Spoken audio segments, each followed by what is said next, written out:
I used to be a call center agent, working Ortigas for easily 18,000 a month pay. Galing pa akong Oriental Mindoro.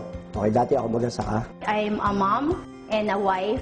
I used to work as a promodizer of Wow Magic Sing.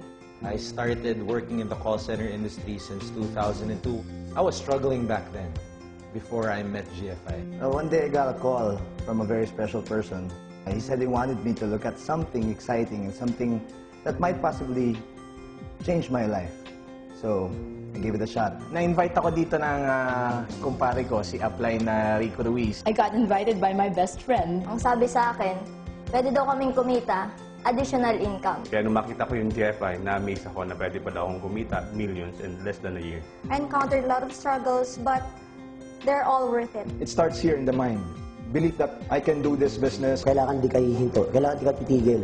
Kahit anong hirap, dapat tutuloy ka. Lagi ako nakatingin sa reward na malapit na ako. When I'm switched on, it's like nothing matters but the goal. Pag in the zone ako, walang kahit sinong tao na pwedeng pumigil sa akin. Pakiramdam nun, yung bang parang tumitigil yung oras. Parang gusto ko, yung moment na yon, lahat ng moment, gano'n na lang. Sobrang laki ng utang na loob ko sa Global Fusion kasi Kung tatanungin mo ako, kamusta ako ngayon, ang sagot ko lang sa'yo, isa lang, grabe. In 2 years ko sa GFI, sobrang nabago niya ako. Being in GFI helped me open up to a whole new different world, which I never knew before. Gives me a sense of accomplishment that I was able to make 1 million on my own here in GFI. Being a Millionaires Club member goes beyond the title, goes beyond the position, goes beyond the destination.